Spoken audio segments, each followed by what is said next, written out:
New York's classic rock, Q1043. And the amazing Barbara Corcoran is here with us in the studio this morning. Happy to be here, Jim. We're delighted to have you with us. Looking forward to another season of Shark Tank, season 15 on ABC TV. 15. But last night, yesterday, early evening, I was sitting in a bar in my neighborhood, having a glass of Cabernet, talking to a friend of mine about you. You're kidding. Because your story is just so absolutely remarkable. And for our friends who are unfamiliar with it, I know many of our friends are familiar with it, but for many of our friends who are unfamiliar with it, like my friend I was talking to last night. My God, where has he been hiding? She. Oh, even worse. She was unfamiliar with the fact that this awesomely huge real estate brokerage, the biggest, that you started it yourself. It wasn't something that you inherited. It was. I prayed for a rich father, but he never came. But it was you were working as a waitress. You borrowed $1,000.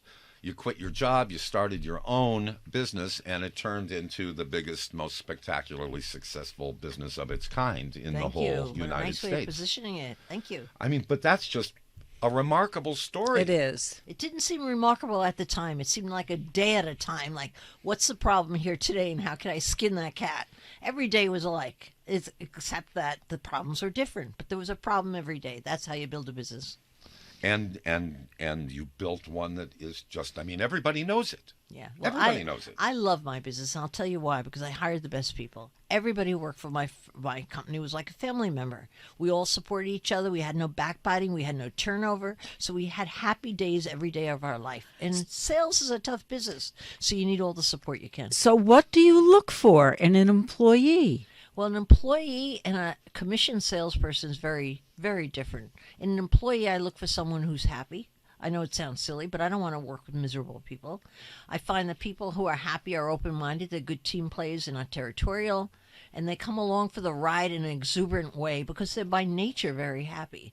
But with a salesperson, what you really want, they're not always happy. The most aggressive ones are very often very miserable. So you have to make an exception for that because there's such hard driving people that they're just fixed on making that commission. So you got to move out of the way and support them in every way. So I'm looking for someone with aggressiveness that's hidden like a sheep. Like, oh, I'm just a nice person, but they're really aggressive. Well, how do you know that? How do you, You know what? I had a tactic that I used, which probably wasn't very good, but it was the best I came up with. When I was interviewing someone, I would quietly insult them and tell them that I just don't think they're aggressive. I just don't feel that vibe, and that's so important for the job. What do you say about that? And most people say, no, I'm aggressive. And I go, wrong melody. And then the right ones go, what do you mean I'm not aggressive? You're hired. Interesting. Taking notes.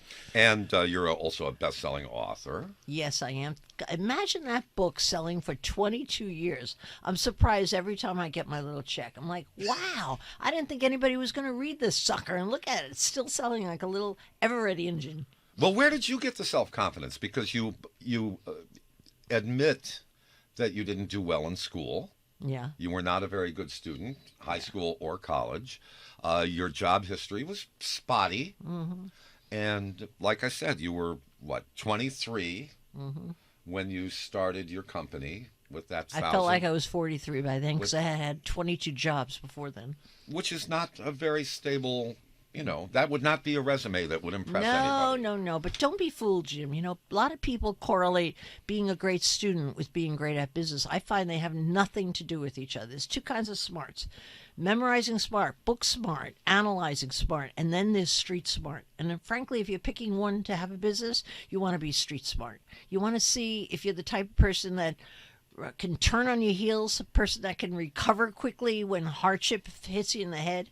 It really has nothing to do with doing well at school. Now, unfortunately, I had to be like 35 before I realized that. I wish I had the confidence sooner, but that's the way it goes. At least I got it in the end. And you also have a podcast. Yes, I do. We just finished the last season, and I'm not going to tell you what I'm working on. Well, it's called Business Unusual. Yes, of course. With Barbara Corcoran. And that's on the iHeartRadio app, of course. Yes, of course. Yes. Always. Yes. I And started here. you're very good friends with our friends down the hall. Oh, as well. come on, that Elvis? Yeah. You're not talking about Elvis. Yes, I am. He pretends he's good friends with everybody. I'm not sure if I could trust him. What do you think about that? What are you talking about?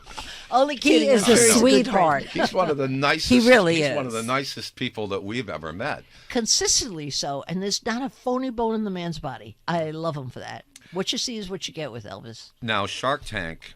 Oh, you're not only the star, you're a producer.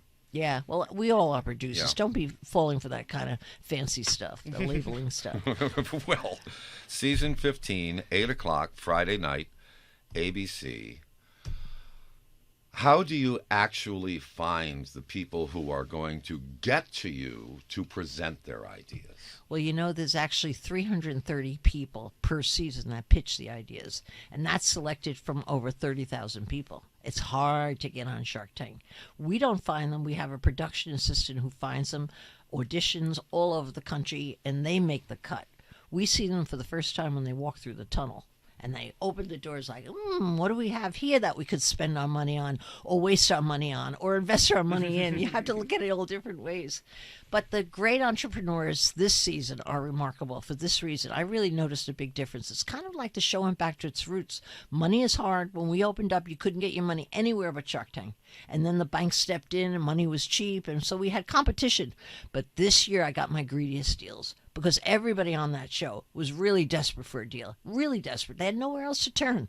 So we have heartfelt entrepreneurs that are putting it all on the line, and they just can't wait to leave with our cash. It's a whole different spirit in the show this year. You'll if you watch it, you better have a glass of wine, because it's too tense to watch without alcohol. That is such a good promo. That is. Yes. No, That's I just drink perfect. alcohol a lot when I watch Shark Tank. What kind of wine do you like? I like a white Chardonnay, as long as it's not from California. I was going to use a curse word. I'm not allowed to do that, No, right? no. Really? You don't like Not the- very good, Wow. the Chardonnays from California, in my opinion. Too tannicky. But anywhere else, I love them. All right, 11 after 8 o'clock. Barbara Corcoran is with us. We'll be right back at Q104.3. Where is that wine, anyway? Barbara Corcoran is with us. Before we shamelessly plug Shark Tank, mortgage rates went up to 8% last week, and yet apparently you say now is a good time to buy a house. How is that? That doesn't compute in my brain. It does, because nobody's expecting rates to come down, okay, immediately, okay? But they're going to come down, but they're never going to come to 2 or 3% like they used to be. But people are still dreaming about that.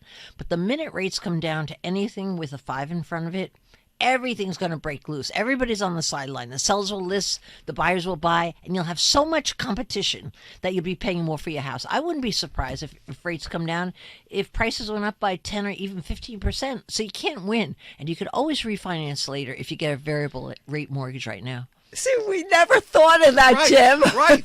Why? Did you give up on your search No, for a home? no. I'm just saying no. that's why you're a gazillionaire and That's I'm right. not. No. That was one of the most lucid, easy to understand And it makes sense. explanations I've ever heard Yeah. of something that is in fact quite complicated. Oh, my gosh. You think it's complicated? It's the same old, same No, old, it up, is down, up, complicated. down, There up, was a down. big story in the New York Times just the other day that said it's the bad time to buy a house. Ah, it's a popular thinking. They're crazy.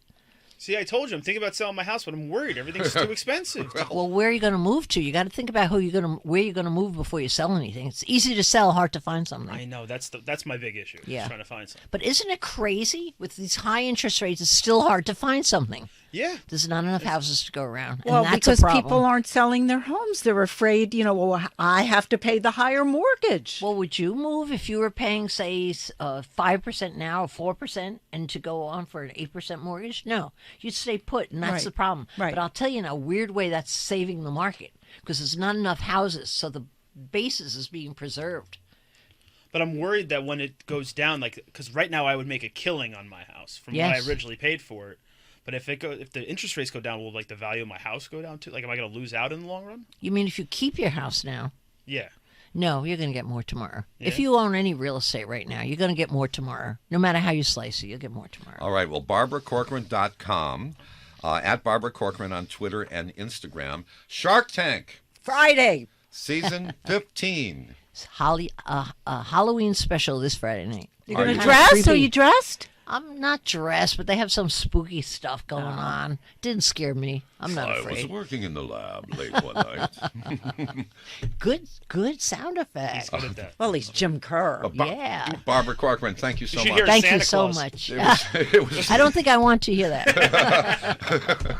it was great to spend some time with you this morning. Nice hanging out with you, Here Jim. at Q104.3. New York's classic rock. Q1043.